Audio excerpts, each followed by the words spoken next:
Good evening and welcome to day two of Shidat 2020, an art and culture festival celebrating 5 years of G5A. My name is Priyanka Patel and I'm part of Team G5A. For Shidat 2020, we have brought together artists who have been an integral part of our community and journey these past 5 years. A community and an ecosystem that believes in the possibility of new, unfiltered voices and the possibility of building communities that are equitable, inclusive, and just in thought and expression. In doing so, our endeavor is to enrich people's lives, rebuild resilient and responsible communities, and strengthen the cultural fabric of our community and city. Today, we have with us Sujay Saple. Sujay is the artistic director of Shapeshift, a performance company based out of Mumbai, India. Sujay will be sharing with us about his approach towards performances as he focuses on interdisciplinary work that goes beyond the conventional norms, allowing him to create immersive experiences for the artists and audiences. Sujay's work with G5A has been truly remarkable as he transforms the black box into a different experiential space every time. Sujay will be speaking of his productions at G5A that included the G5A Zero period and consequently the performance long runs as well. Please welcome to Shidat Sujay Saple. Hi Priyanka, thank you for having me and happy birthday G5A. Thank you. You're a big girl now. So I know that you've associated with G5A since way longer than I have. And in the truest sense, you've had the privilege and access to all the benefits as an artist and as a creator. I'd love to hear from you what makes you come to G5A, come back to G5A again and again. I think first and foremost, I think it's just the space itself, the physical architectural space, as one that is so fluid, so malleable, so open, warm and welcoming, and it's full of possibilities, as opposed to, a conventional auditorium, which fixes the kind of work that can happen there and also the kind of imagination that can be at play there. Right. Right. Whereas with G5A, it's entirely an open space. And I think in two other ways really is where I find G5A exciting. One is its interest in several art forms, from literature to cinema to music to sound to quizzes and crosswords to the visual art and all of those things. And its interest, which I share in contemporary work, contemporary questions, contemporary concerns, contemporary experiments. And of course, it's community engagements.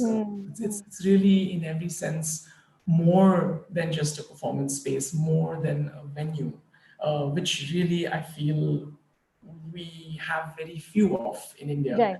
I think we have venues dime a dozen, but artistic spaces, cultural spaces with a vision, with a mission, with a curatorial practice which is strong, which is political, which is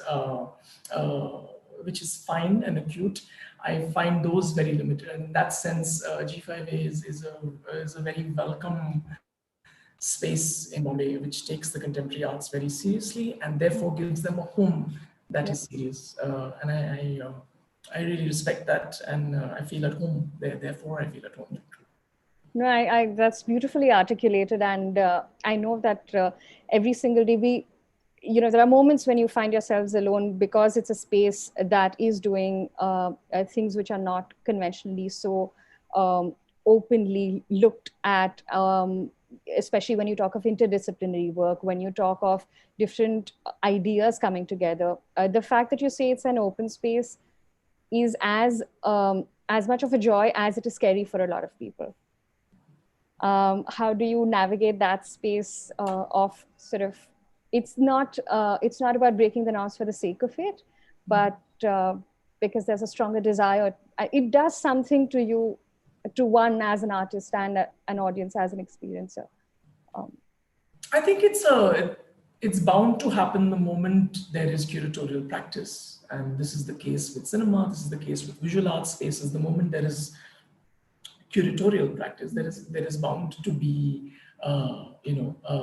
celebration of visions which meet, and there is bound to be friction as well. But I think it's something that you play with, and it's something that you go with, and it works both ways, because it also in a way forces artists to look out of just the bubble of their own practice, but also look at larger questions of the culture scape that one Right. is asking about, that one is talking about, and see if one's work is responding to one's immediacy, responding to things which are current, to things which are immediate and relevant, in various ways, formally, politically, vis-a-vis one's content.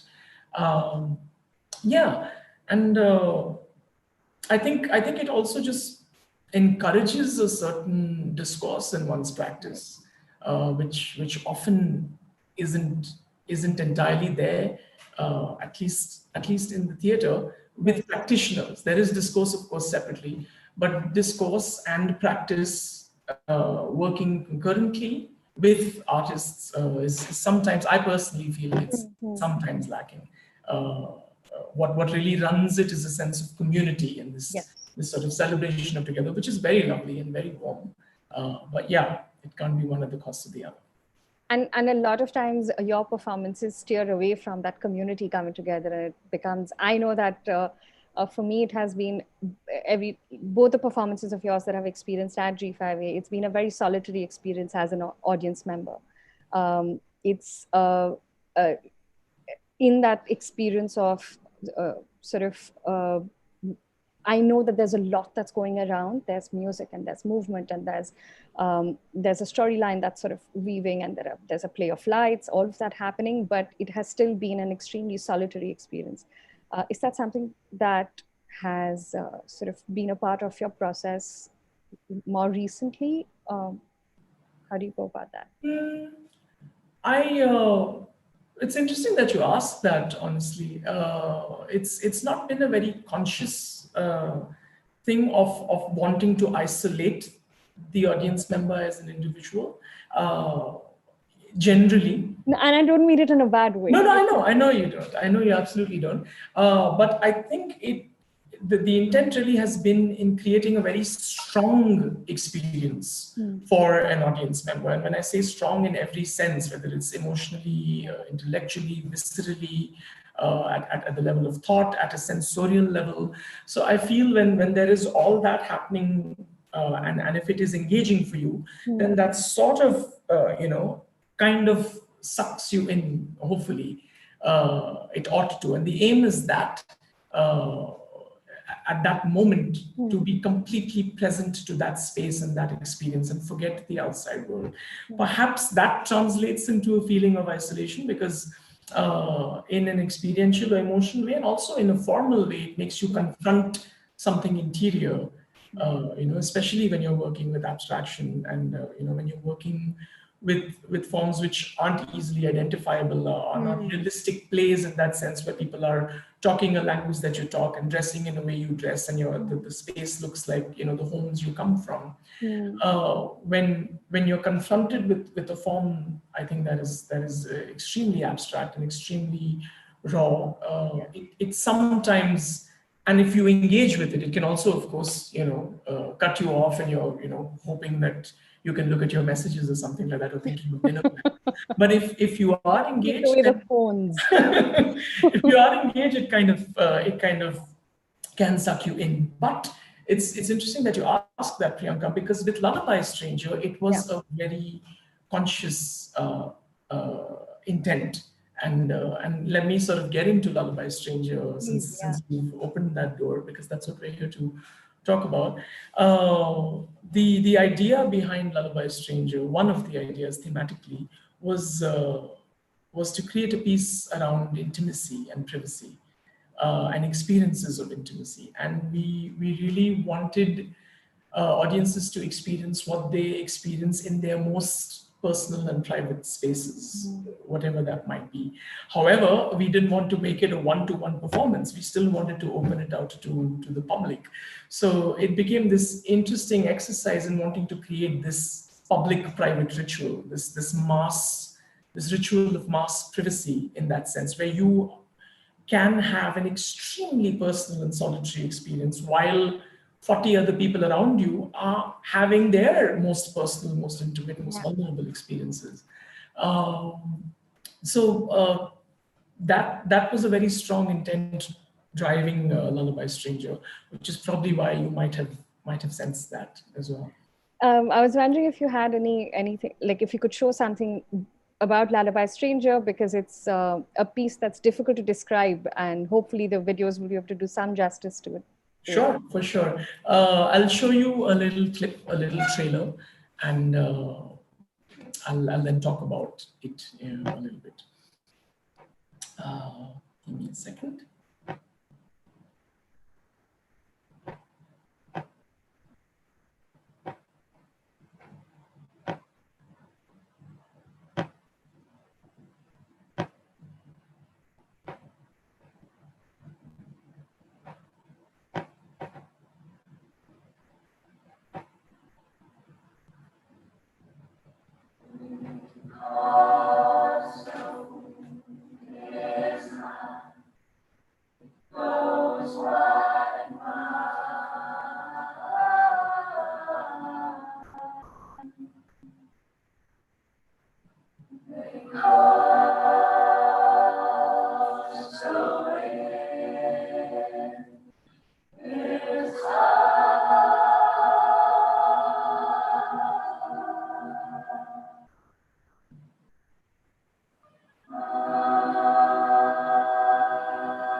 So that was a little glimpse into Lullaby Stranger.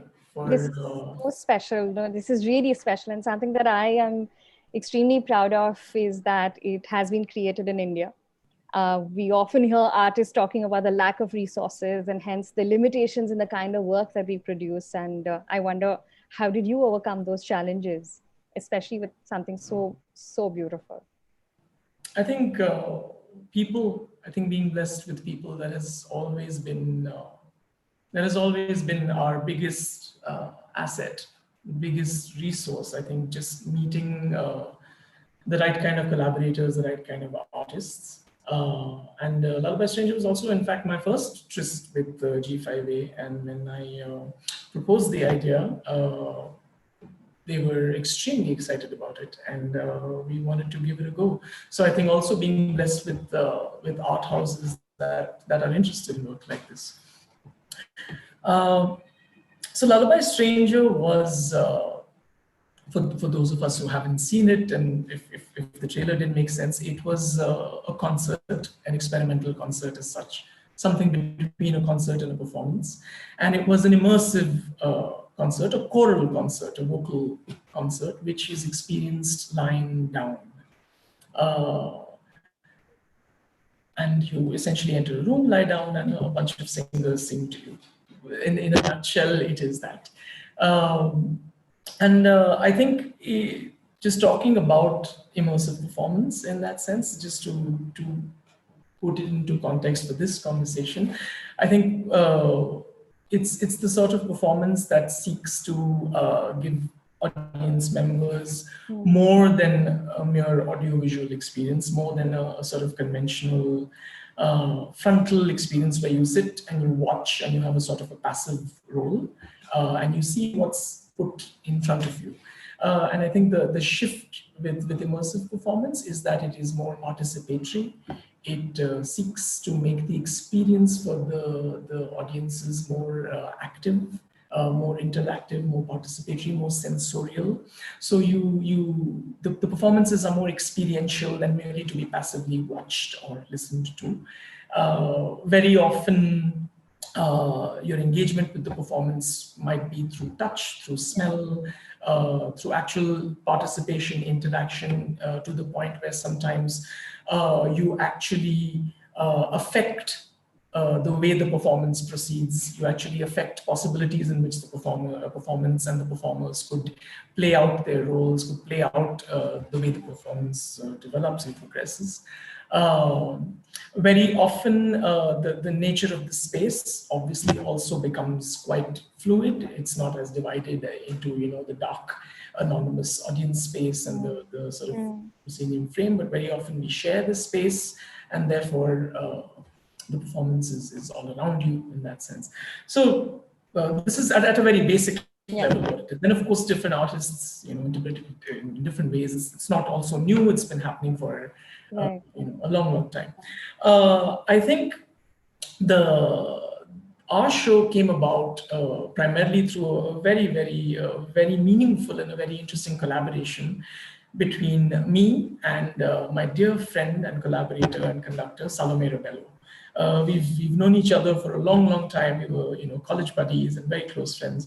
And we've been talking about wanting to make something together. And it's just something that we kept pushing. And this year we said, what, are we serious? Are we going to get down to it? Okay, let's. So we started talking about where we are in life. Since college, I had sort of, become a performance maker. She had become a choral conductor in her own right. We were both, making stuff happen. And we were also kind of a little bit getting bored of conventional ways of doing things in our own practice. So we started talking about what is it that excites us right now about our forms and where can our forms meet. So I told her I'm kind of bored of, just things just being out there and audiences watching. And she's like, you know what, that's exactly what I'm bored about. Having my back to the audience and conducting while it's very passive.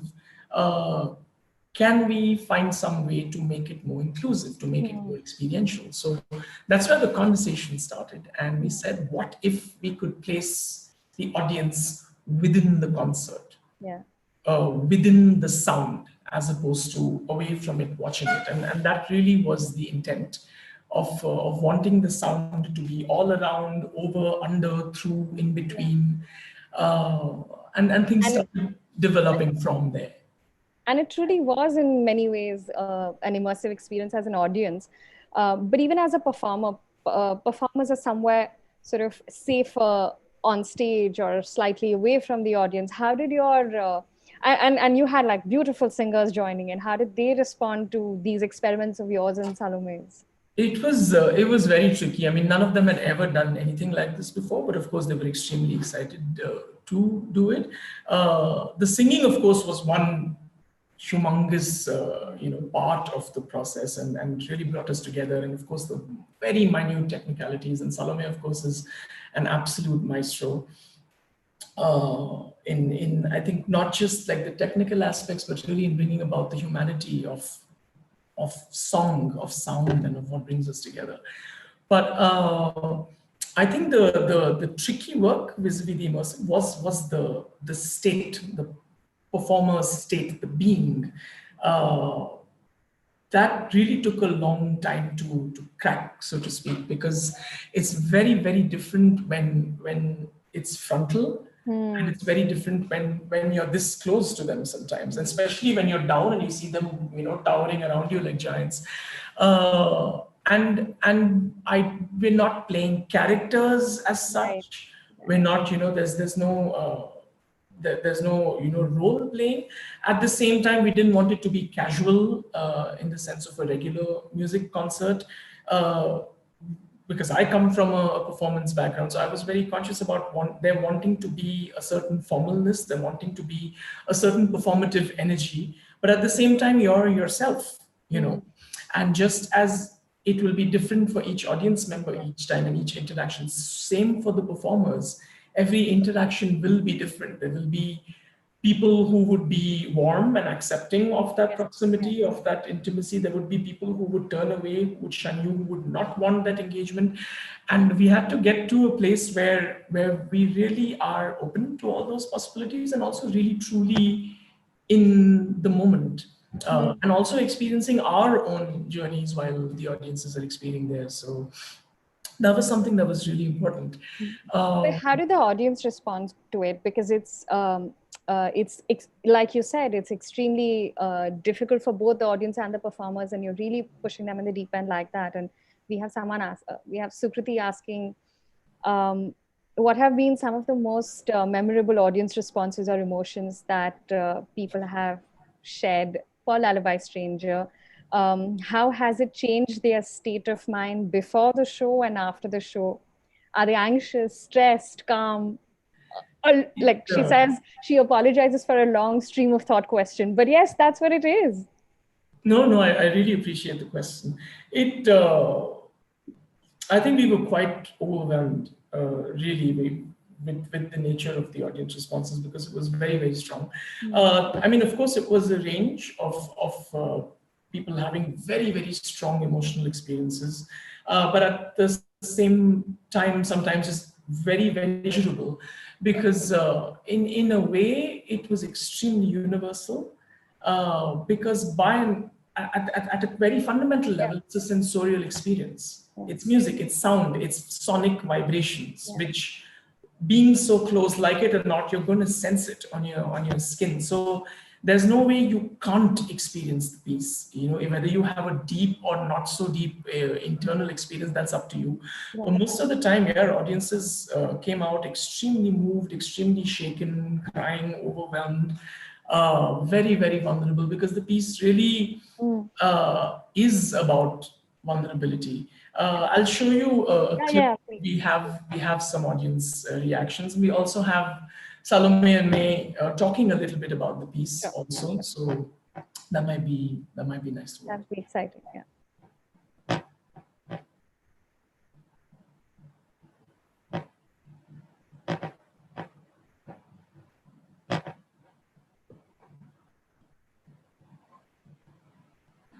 I am sitting here wanting memories to teach me to see the beauty in the Thought that you were gone, but now I know you're with me. You are the voice that whispers all I need. Wonderful singers, really really beautiful lighting as well. Just gotten out of the show, and I'm already in a trance. I don't think I'll stay out. I don't think I'll be out of it for quite some time. Lullaby Stranger is a choral performance, and it's very particular. There's only audio, there's no video playing. No. So what happens is the audience enters a room, and it's full of mattresses, and you pick a mattress and you lie down, and the choir... Sorry, did you say something? We walk around the space. There's only audio playing, there's no video playing. I'm so very sorry. Let me try that again. That's so odd. Thank you for bringing that up.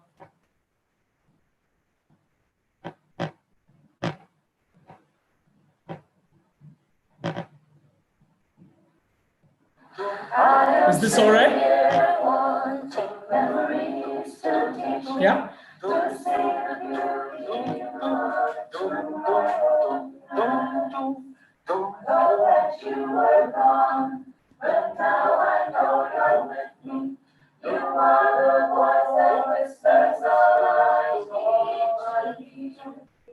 Wonderful singers, really Really beautiful lighting as well. Just gotten out of the show and I'm already in a trance. I don't think I'm still out. I don't think I'll be out of it for quite some time. Lullaby Stranger is a choral performance, and it's very particular because it's meant to be experienced lying down. So what happens is the audience enters a room, and it's full of mattresses, and you pick a mattress and you lie down, and the choir sings to you. We walk around the space, we sing songs from different eras, different languages, different cultures, and we really take you through an experience from beginning to end of music. Absolutely stunning, absolutely fabulous. It was like coming out of your comfort zone and kind of, interacting with the person. I thought the whole concept was fabulous. I love the music. I love the languages that they spoke, the interactive zone that they put you in. It was quite unexpected. Just soft, something very artful, very lovely sounds, visuals, good eyes. The musicians, the performers, the singers, the audience are all in it together. We really kind of experience everything together. So it's a very, very neatly built piece.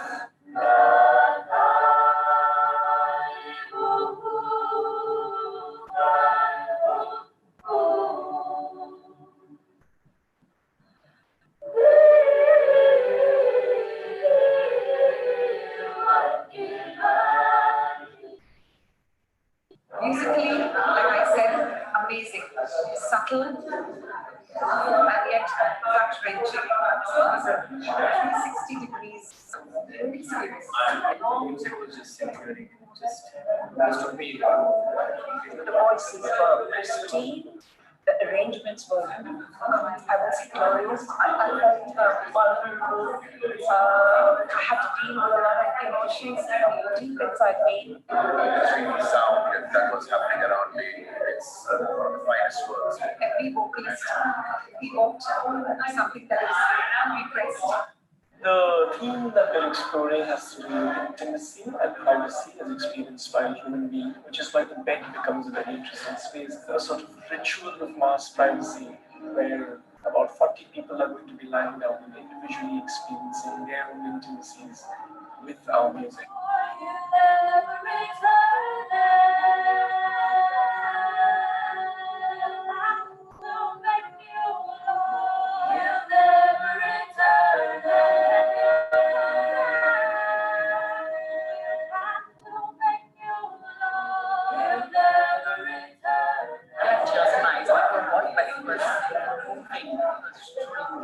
I'm humbled today, and I'm going back.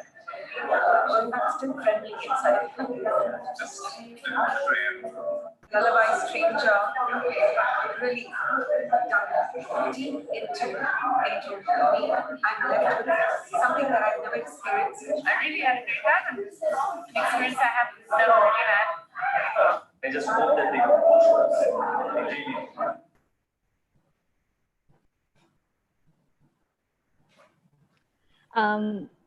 I know that all this was shot at G5A. It just captures the whole essence of the space and how with the performance, all of it came alive. The warehouse, G5A warehouse came alive. Crazy number of people, crazy energy, and the sound in itself comes alive really beautifully in the way you've captured it also. Thank you. Thank you. Yeah. And what was the process for selecting the music? Because that in itself evoked something so beautiful in terms of even making, like tapping into memory. It also touched upon familiar songs. It also touched upon a lot of things, a lot of sounds that you'd never heard before. But in coherence, it all seemed to work. So what was that process for you? I think all decisions came once we sort of had a thematic idea of what we wanted to explore. So like I was saying, once we figured the form of it and the collaboration, and that we wanted to have an immersive concert where people will lie down, we just started talking about what right now as artists is exciting us. What is it that we would like to explore? Because we didn't want it to be like a random, kitschy mishmash, and intimacy and privacy and ideas of love, longing, loss was really what Salome and I were both, wanting to talk about. So that's what we clung to, and I think all the songs and all the choices, vis-a-vis the staging, the choreography, the blocking, how each song is to be played out, all those decisions came from that.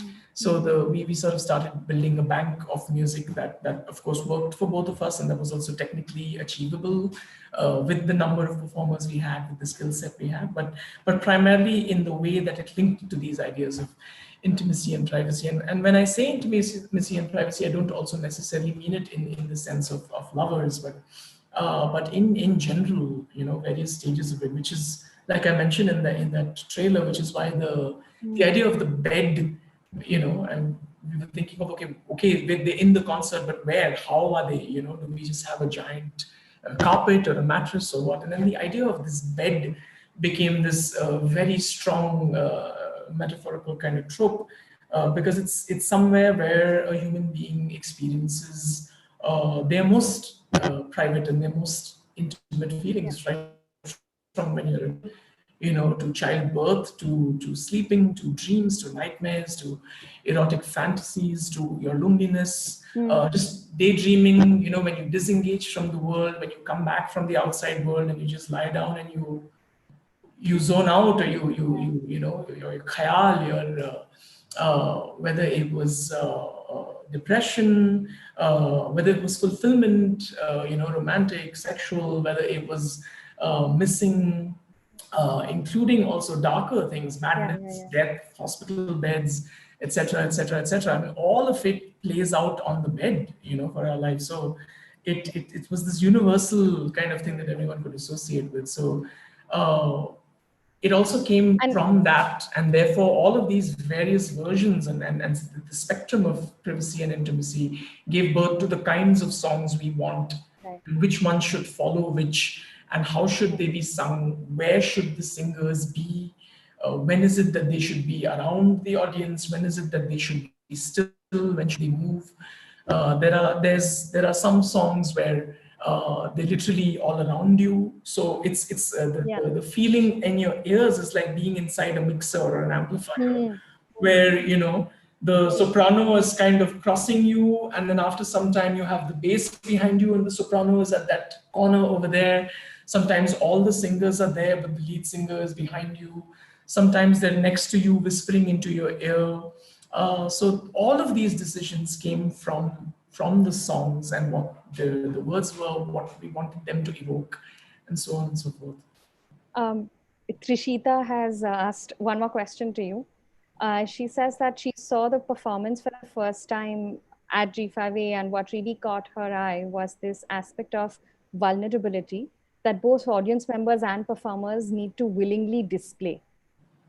Can you elaborate on how you would deal with explaining this idea of surrendering yourself to the moment to the audience? What do you feel or think about this aspect of immersive and participatory performance when the performers are so close to the audiences and you might not know if they are ready for it? She's sure that the thought might have occurred to you before, but how did you address it, or how did you prepare for it? This also sort of stems from the whole idea of experimental performances, pushing the boundaries, and what are these boundaries that we are pushing, and how are we readying audiences for it also? Well, thank you for that question. It's a lovely question, and it's also extremely important to consider. And I feel immersive performances which don't consider that, which looks at the audience as someone to just you can paste on anything onto them, and that they have to take it because they're the audience. I feel somewhere it's not an equal space to begin with. So it's a very important consideration, one that we take into all the time. First and foremost, I think it also comes from Bombay and G5A, and that people are open to these kind of experiences. People are in fact excited about newer experiences, newer ways of experiencing things. And it was no secret that this is what they're coming for. I mean, everyone knew that it's a choral concert, and everyone knew that it's to be experienced lying down. I mean, that much buzz had gone about. So people who came there wanting to experience that. And also, we don't, keep anyone prisoner. You're free to leave if it doesn't work for you. If it gets too much, or if you have to, if you don't like being in that space of fragility, or if you simply don't like the show. None of that has happened so far. We've not had any people wanting to leave. If only the other way around, we wanted people to just stay on for longer. In fact, there are a lot of people after audiences would leave, some would stay on the bed, and we wouldn't have someone say, chalo, chalo, jao. We would have to wait because they need to process what they need to process. Anish Andheria asked the next question. Sorry, no, but to answer that, having said that, I think there's nothing that we say in the beginning to prepare them as such, other than just certain do's and don'ts. But I think there's something about the space and the setting and the design of it which just does that. The fact that you're on a bed, the fact that you're on a mattress at ground level. A couple of friends also told me that there's something that already does. It automatically puts you in a vulnerable position, because you're not like that in public. The only times you're like that is in your own home, or with your partner or your lover, or at most in a hotel room, or in a hospital room. And generally with people who and people coming close also, it's either people or your dentist, nobody else. Right. So just the setting of that also helped just thaw them, and we let them be like that for a while. And this is something that I find this very important with Immersive, that the moment the audience enters the space, there has to be a sense of transformation. They have to feel immediately immersed in a new world, which is different and set apart from the world that they've just come from. They have to enter a sensorial world. And this, I think somewhere my interest in the visual arts and installation and architecture also feeds into this, where there is a sense of transformation as soon as they come in. So for example, if I were to just show you, as soon as you enter, what you see, for example,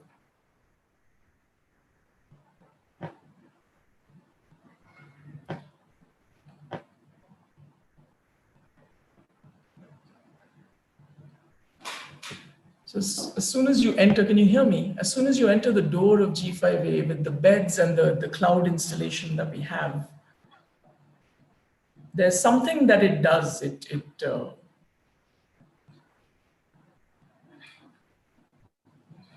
The lighting, the environment, the atmosphere, it softens you, it prepares you.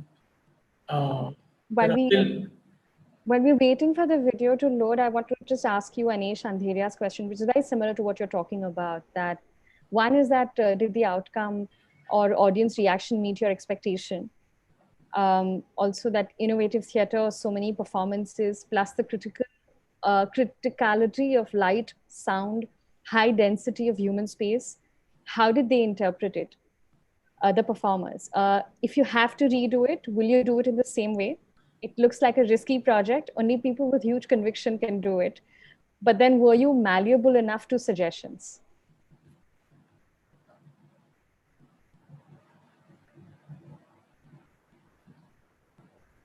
Thank you. Thank you for that question. Can you see the video? No, not yet. What? This is so strange. Let me try that again. This is very annoying. I will come to that question soon.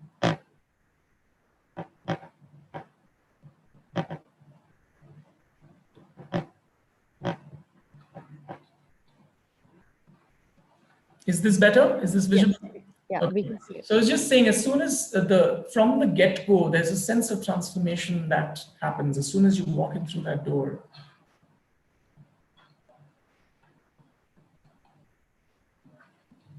There's a certain environment, a certain lighting, a certain quietude. There's the installation which is hanging over you. There's no sound right There now. isn't, there isn't. This is the beginning before the show has started. Just to give a sense of also how the space, the black box was transformed in that sense. And they have pillows, they have their own white sheets. There's something about it which is a little peaceful. And we let them be like this for a while, also primarily because latecomers need to come in. So, because G5A is a little bit of a secret to get to. So they've already spent about 5-6 to 10 minutes getting comfortable here before the show actually begins, and that already puts them in a certain space of receptibility and also vulnerability. And I feel after that, the sound and the sonic vibrations do the rest. There's also something about, to add to that question, to that answer, there's also something about there not being a story or a plot to follow as such, more than all the stimulus being sensory and associative. So even the visuals that you see, the choreography, the placements, the changes that happen in the world, the environment. I mean, there are times when they disappear, they go out of the room and there's just one performer. There are times when they're on the steps of G5A. I mean, when you have a space that's so fluid, I wanted to use every corner of it. So there's songs that are sung on the steps. There's song that is sung on the piano. There's a song that's sung against that absolutely gorgeous red door of G5A, which I love to use, and so on and so forth. So there's also the sense of it being evocative and associative, and I don't need to follow as much as allow it to come to me, and for me to make my own stories, my own journeys. I also keep it open to the audience in the beginning that they can watch the show with their eyes closed or with their eyes open. It's up to them, and either way they'll have an experience. Juiwala has shared something in the Zoom chat here that there was a sense of anxiety when she entered the space, and and it took her a while to settle internally with the surroundings as well. As a choreographer, how did you manage to accommodate these individual differences at the same time keeping the audiences who were at the center stage equally engaged? What was the thought process, and was there an intent of that sort at the first place? Thank you for that question. Well, the hope is that like with any performance, I think that they will sink into it, hopefully sooner than later. Even with the text performance or anything like that, the hope is that they enter the world as soon as possible. And it's something that you can't control. I mean, as you can only create the environment and create the right kinds of stimuli. But for different people, it will be different. And also it's a space for everyone. So that those individual differences must be encouraged. I mean, there might be most people took a little while also because, like we said, it's unusual. Yeah. It took a little while, but after that, they were just transported. Some people maybe stayed a little uncomfortable throughout. I mean, even when performances were closed, there have been people who cover their faces because they're not comfortable with being seen. There are some people who look away. There are some people who really meet eyes and stay with you literally at 3 inches apart.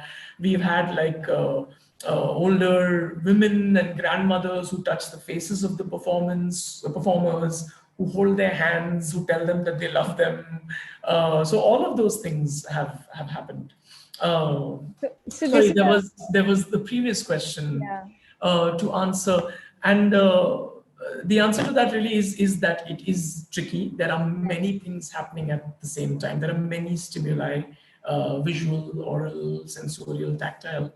The idea is to have a balance. And again, as I was saying, it really came from that particular, each song and what it needs. And the idea was not, to try and to have a sensory overload, or to just do it for the sake of doing it and make it, this cool, immersive thing, but to really craft it in like a sculpture in the way that it needs to, to offer relief, to offer breathing space. There are, in fact, my favorite moment in the show is for a long time, nothing happens. And it's something that I've been wanting to try for a long time. And my previous work hasn't allowed me that, but there is literally at least about 3 to 4 minutes after, let's say, 4-5 songs, when the performers and the audiences just hold space, and there's this sort of a feeling of a wave of lights that keep going and coming and going and coming.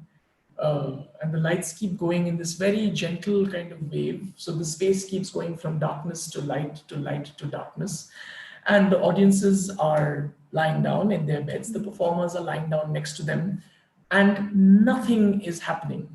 And for a minute, you know, after 4 or 5 songs, people get uncomfortable. Yeah. Some of them put their heads up and see kuch ho kyun nahi raha hai. And then they realize that, oh, okay, you know, it's relief time. And we realized that it is an intense experience, and we had to allow that breathing space. We had to allow that time for people to travel, you know, and then at some point to come back.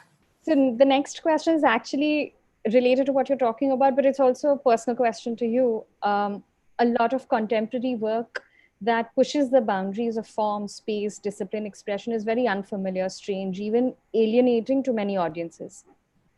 Does that bother you at all, that more people don't understand or appreciate it? Or would that then make it mundane like everything else? It is also uncomfortable, isolating, and makes people vulnerable, like you've discussed. But this element of pushing people beyond, like pushing the boundaries of people, and you know, the fact that you mentioned that you do let them get into that uncomfortable space. What does that mean to you, both in terms of, you know, when it's not appreciated enough, one that, but also is this intentional? It's a tricky question and a slightly longer answer, but I'm going to try and maybe generalize for myself personally.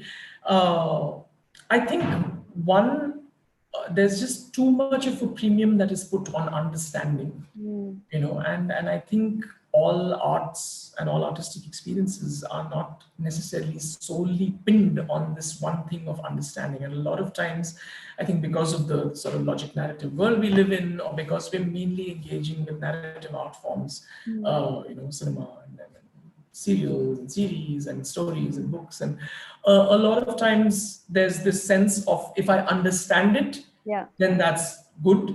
And I feel like I've got it, you know, and things that, even narrative things where I don't understand, where one doesn't understand, one feels, you know, a sense of alien. And I think that's more just a matter of conditioning than a matter of, you know, whether it's right or wrong or desired or not. I feel artworks, whatever they are, they're not necessarily meant to be understood. They're meant to be experienced, and experience is a process, you know.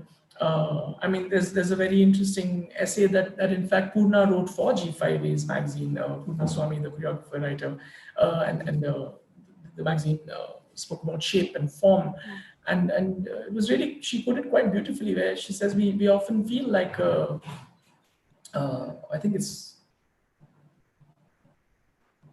she's quoting someone when she says this, forgive me, but she says, like, a lot of times people feel a work of art is something that needs to be conquered, you know, and that happens by understanding it. You know, you look at a painting and you're like, what the hell is this? And then someone explains it to you and she says, I get it now. I can move on to the next painting. Yeah. And there's some sort of satisfaction that one feels. And I feel that there's too much premium on that, and that's a little overrated, because in the absence of that, you're left with confronting yourself. Yeah. You're left with the unknown, you're left with feelings and emotions and dreams and nightmares and associations. And I think because the world is so much in chaos, that when there is order, people tend to feel good. And when the lack of that order, sense of control, chaos, that confusion is you're made to confront it face to face in a form that's necessarily not pretty or not necessarily cerebrally cohesive. Correct. You often feel alienated, and you feel, what is this? This is just self-indulgent. This is just, you know, it's esoteric and all of that. But I feel if we're a little more open to it, then those experiences may reveal something to us about ourselves and about the world. And I feel as an artist personally, it's a form that I feel comfortable in. It's an aesthetic I feel comfortable in. And the aim is never to just do it for the sake of it, or to trouble or harass the audience or anything like that. The aim is to always find new language and new form that suits new ideas and new concerns and new questions. So there's that. And when you mentioned subtlety of form, and sort of the process that you have been taking on for your work, which comes from an intent rather than to just create a different experience. And that, I think, is really special in the way you translate it into all the work that you've been doing so far. And this also reminded me of your other production, Do You Want Me to Stay for Anything in Particular? That's a mouthful. And I remember in an earlier conversation that you had mentioned that when you started off for Do You Want Me to Stay for Anything in Particular, you started without a plan, without a fixed goal. Y'all were just exploring. Now, that would honestly really scare me, much like how we planned for this session without any structure. But what was that relationship in this case between the process of creation or letting the process guide you, coupled with a journey of letting go of control? Thank you for that. The question is very well put, Priyanka. So this show really came from a desire to work with form and formal constructs and really be completely free of wanting to make a work about something. And I realized that all my pieces, whatever they've been, and they've all been, sort of unique in their own way, whether they've been immersive or not.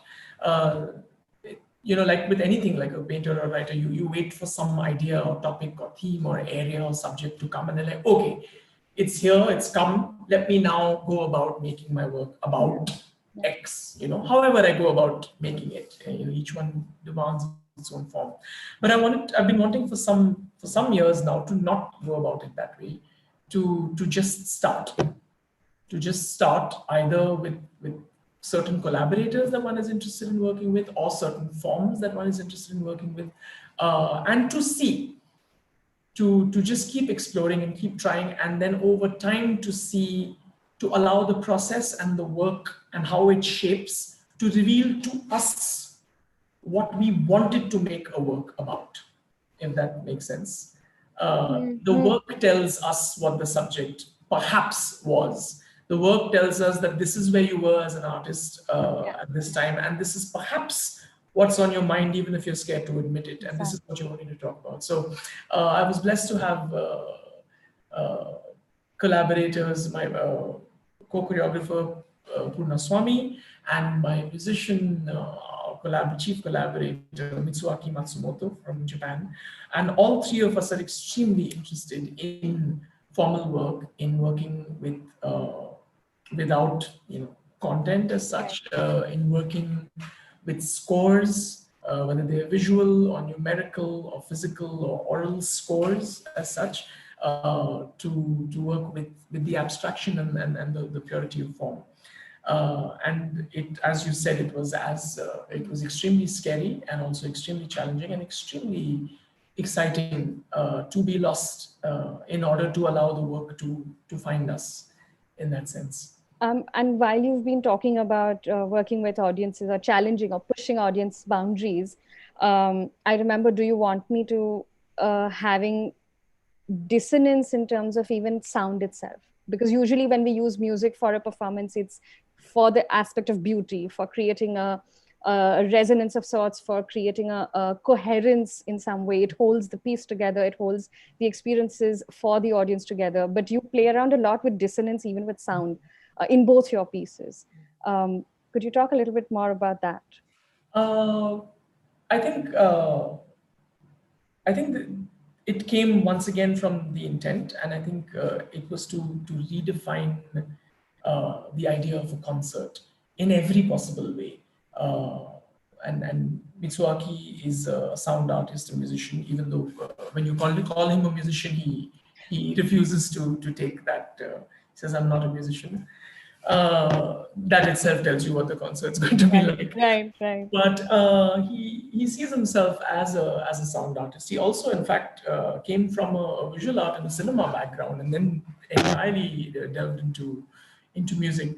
So the idea really came with he and I had worked on a project earlier, 2 projects, in fact, and we really gelled. We wanted to collaborate, and we said, let's do it. And I said, you're coming. I've been working with sound. I just made Lullaby Stranger. I'm very interested in working with possibilities with sound. So let's do a concert performance. So we really wanted to explore the idea of what the expectations are of a concert, how it is received, how it is even set up, how it's experienced, and how it could be, and what could happen if we change things around, if we take certain things away, if we add certain things, so on and so forth. And same goes with the performance. How is it that we come expecting to watch a dance performance? Yes. What would happen if we take certain things that we take for granted away? For example, the dance song, and so on and so forth. So one thing also came from that, other than us being interested in atonal music, in dissonant sound, in abstract soundscapes, noise, those kind of things. We also wanted to take away this notion of a concert, especially when you see a stringed instrument, of the idea of prettiness, of beauty, of melody, which often is again put on too much premium is given on that. I mean, there's a quote somewhere which says there's technically no difference between music and noise. It's just a matter of personal taste and how you describe it. And again, I don't know if many people will agree with you on that. Sure, but it's interesting, and there are many movements in music which sought to elaborate on that, on chance, on the fact that who decides, just because a certain melodic structure is pleasant to the ear, it's more music than a certain melodic structure which is not, and so on and so forth. But then when you did use dissonance, was that intentional, or was that music for someone else and hence it was used? I mean, the soundscape formed like all other things formed. It formed as we were exploring what we set out to explore, and it came from that. It isn't dissonant to me. And when I say that, I mean that it's not unpleasant. And at moments when it is unpleasant or jarring, that is also very, very intentional, because it's one of those moments, one of those experiences you should experience. Why should you only experience pretty, things? Then you may as well watch some Disney stuff. One should. I mean, we're audiences, we're seekers. We want to explore all colors, all tastes, all emotions. However difficult or beatific or sublimatory they might be. So, but yeah, I think because of the nature of the exploration, where really the physical scores influenced the movement scores, and the movement scores turned into visual scores, which then became physical scores, and so on and so forth. So there was an extreme give and take of forms because we only had the form. Yes. So for instance, if I may just share, this, for example, was his score, and he works with visual scores.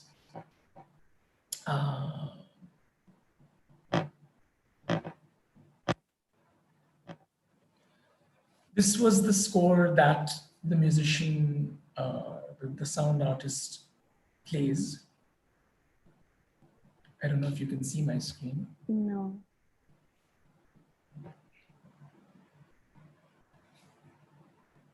And it is also here. Can you see that? No, we can just see the window, not yet the screen. Okay, let me try that again. This is odd. Now? Yes. Okay, so this, for example, was his music sheet, the way a violinist would have, his stand and his sheet music placed in front of that. So this was literally a sheet music placed in front of him. And so this was for the first half, I think. And this was the second set or act or whatever you call it.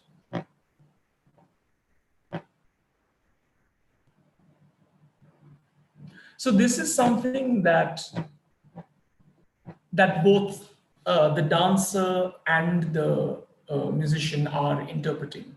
And even the way they came about through drawings of each other's work. So it's interesting because the musician, like I said, we were trying to, turn the idea of a concert around, and the musician really became the performer in the sense that sometimes he's not creating a piece of music and therefore he's moving his hand. sometimes Mitsuaki also became the mover. So he's moving his hand in a choreographed sort of way, and because of that, a certain kind of sound is being produced, and so on and so forth. So, yeah, so to sort of go back to what you were asking, it really came, the nature of the sound and the quality of the sound really came from there, and also the way we would experience sound. So the difference, I think, between the immersiveness of it's a little less obviously immersive as compared to Lullaby Stranger, because you're not really inside the performance space, but you're really on the edge of it. But the idea again was to place the audience inside the concert.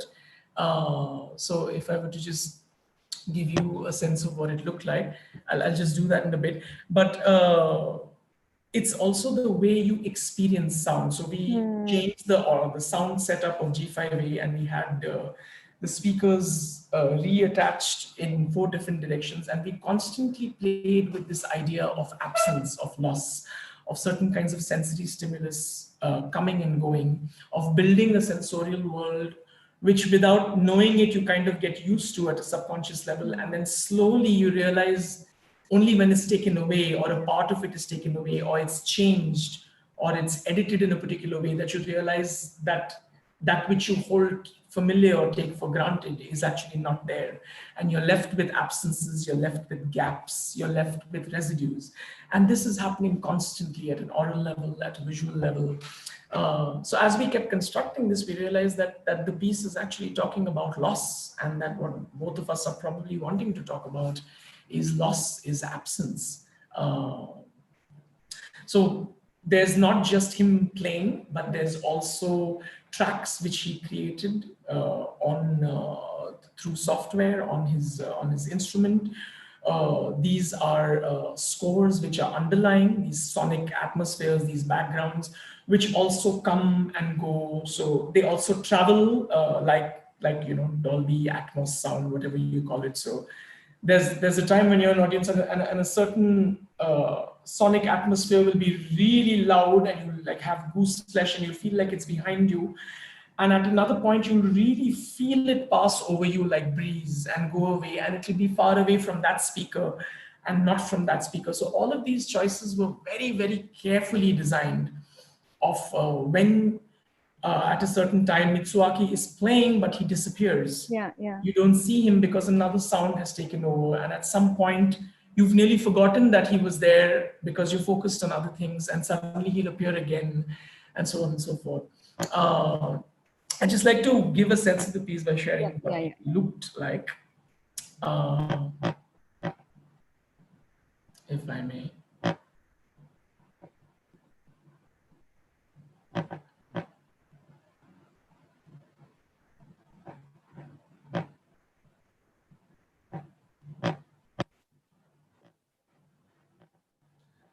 So this is what, can you see the screen? Yes. So this is what the space looked like. We wanted the audience to be on all 4 sides. This is as soon as you enter the red door of the black box. You see the square, but it's a diamond. It's this highly reflective material. It's this very, very bright, nearly mirror-like silver, but it's not an exact sharp mirror. It's this sort of blurry, reflective mirror which distorts the body. We always wanted the body and the sound to be heard vis-a-vis other human beings. So wherever you're sitting, you can always see and negotiate your experience along with other people on the other side. So there's a weird sense of isolation, but also of being in a shared environment. Anywhere you sit, it offered you a very, very different experience. And we did a long run, and I saw it from every side. So I know what you're talking about. I mean, I know what I'm saying. It was really almost like another show, depending on where you sat. So just to sort of elaborate on the long run, first of all, I know that this piece was developed during the zero period. So G5A offers this a time period from July to September for artists to really spend time developing a thought and an idea in the most organic way possible. And they have the option of coming to G5A and developing that with the whole focus on rigor and practice. Once that piece sort of does take shape, either during zero period or if there's a piece that comes otherwise also, like a production, we have something called performance long runs, wherein the same performance is performed at the same place in the same environment and grown over a period of 10 to 12 shows. This has stopped becoming a practice in Bombay now, but I know that there are times when we have 2 shows a day, and to see a piece in one place itself for 10 to 12 performances has its own merit. And I'm sure you as a creator will be able to sort of shed more light on the benefits of a performance long run. Most certainly. I mean, this I think is the most is the biggest gift I've ever got as a maker, and it's also it's been. I mean, after 18 years of working in the performing arts, this is the most rewarding and luxurious experience I've got, to actually work in the space that you're going to perform, to actually create at that space, to make every single decision, literally in our case by the centimeter, at and for that pace. And I don't know if you can see my screen, but for example, this is a perfect example of that. I took out these pictures just to give you a sense of that. The lighting for this, again, because we were playing with seeing and not seeing, there were these very, very thin beams of light that I wanted in the space, so that we will only see bits and pieces or snatches sometimes of a body part, of a leg, of a face, of an ear, of a neck. This took a long time to arrive at, because the choreography had to be suited to this lighting design, because a lot of times the dancer is moving in pitch darkness. So you sense the dancer, though you don't see her. So it begins with Mitsuaki playing, and he has like a 6-7 minute solo, and all you see is his instrument. But in the meantime, the dancer is already in, and she's performing a 7-8 minute solo, a rigorous solo that you can't see, but you can sense, because you can hear her breathing, you can hear her feet shifting on the floor. When she's very close to you, you obviously see her. So anyway, we had to really measure every inch of her movement so that when she needed to arrive in this particular line of light, she would actually get there. So this is us in the zero period. Actually adjusting the seating, actually figuring how many inches it needs to be, where these beams of light need to be. After several days of working there, we got the surface. We tried various kinds of possibilities and samples of surfaces which suit that reflection best, which bounce light the best. All of these things were possible to try in the zero period, which otherwise would not have been possible. This is finally what we arrived at.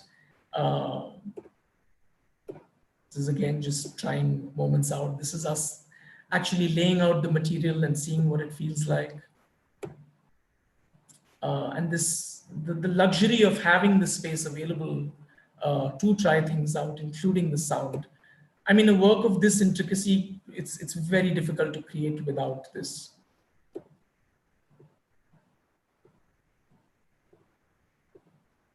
This is what it finally became.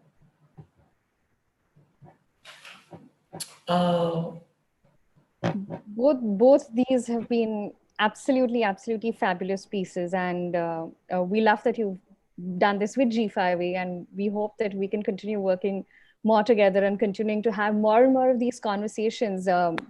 You've mentioned some really poignant things for us, especially pushing the boundaries for the audiences and performers, which sort of makes the space like G5A come alive. Like you mentioned, you know, when we're looking at the entire art and culture experience, it's something that I know that you're working towards through Shapeshift, and it's really lovely to have you join us again and again for these experiences.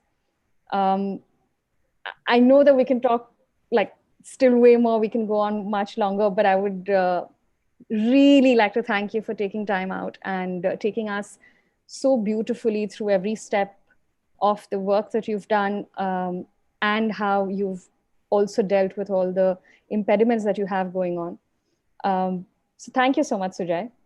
And thank you to everyone who's also joined us virtually. And yeah, is there anything more that you'd like to share with us? No, I just thought while we're saying bye-bye, I might share what do you want me to stay actually looked like in the space, the final show. But thank you, Priyanka. Thank you so much for having me, for wanting me to share my practice, and also these two very special works which were created, which really, truly, I mean, I'm not saying this out of gratitude, but truly would not have been possible without G5A, both as a physical space and as a fellow supporter who believed in my work and in my vision. So I'm extremely happy to have performed there, to continue to keep performing there, of course, that it's a home, but also for this conversation and for all the questions that came. Thank you so very much, Priyanka. And for all the people who asked those wonderful questions. I know we didn't get enough time with this second work, so I thought instead of seeing my face, you could watch these pictures. No, but thank you so much. This has been absolutely wonderful. And yes, this will be available on YouTube for people to see also. And we hope that we continue these conversations, keep asking these questions and discussing all of these, even in the comment section. And I'm sure Sujay will be very happy to answer them going forward also. Absolutely. I'm going to close Shudat 2020 day 2 today. But we have a week-long festival celebrations planned till the 8th of November. To find out more details, please visit the G5A website. You'll find the link to the website in the descriptions as well. Thank you so much, Sujay. Thank you so much for having me, and it was beautiful talking to you. And I hope the rest of the week goes absolutely splendidly. And I really truly hope that lots of people come. It's a beautiful lineup. I've seen the menu as such, and it's very exciting. And I really hope more than anything that we could have a real birthday party with a real festival at G5A soon. But this is not a bad, it's not a bad placebo. Thank you, Priyanka. Have a great week. Enjoy the charts. Bye. Lots of love.